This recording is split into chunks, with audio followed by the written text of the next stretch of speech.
You're not alone. And know that this could be a moment of massive possibility. The way out is to start doing what is possible. What is possible? To stand up, to go for a walk, to have a glass of water.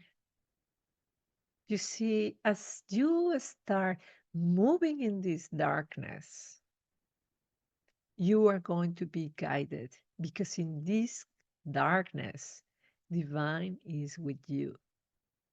And if you open your ears, if you open your eyes, you will be guided. And one thing will lead you to the other one. You will be guided to the right YouTube video. You will be guided to the right book. You will be guided to the right place and the right time for your next step. You will see the hand of divine holding you, guiding you, protecting you.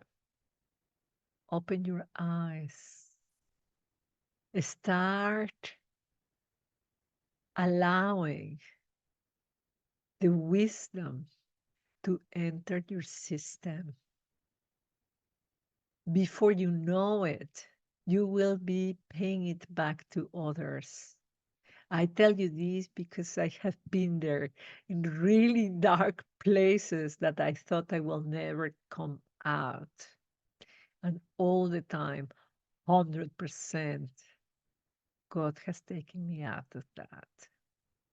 But you see, you need to take the first step. And the first step is to open the eyes, open the ears, open the heart, and start noticing those signs. Start noticing how you are being guided.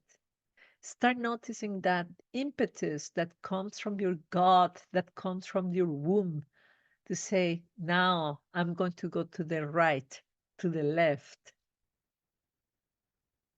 And it's those voices of you are not good enough, you have nothing to, God, prove to the world. Tell these voices with a lot of love and calm. I have heard you. I have heard you enough. I'm going to listen to the word of possibility. I want to listen to the words of love. I want to listen and be guided because there is something that I definitely need to do, even if I don't know what the purpose is of my life. I'm going to investigate. I'm going to let it guide me. Let the love in. Know that you are guided. Know that you are protected. Know it.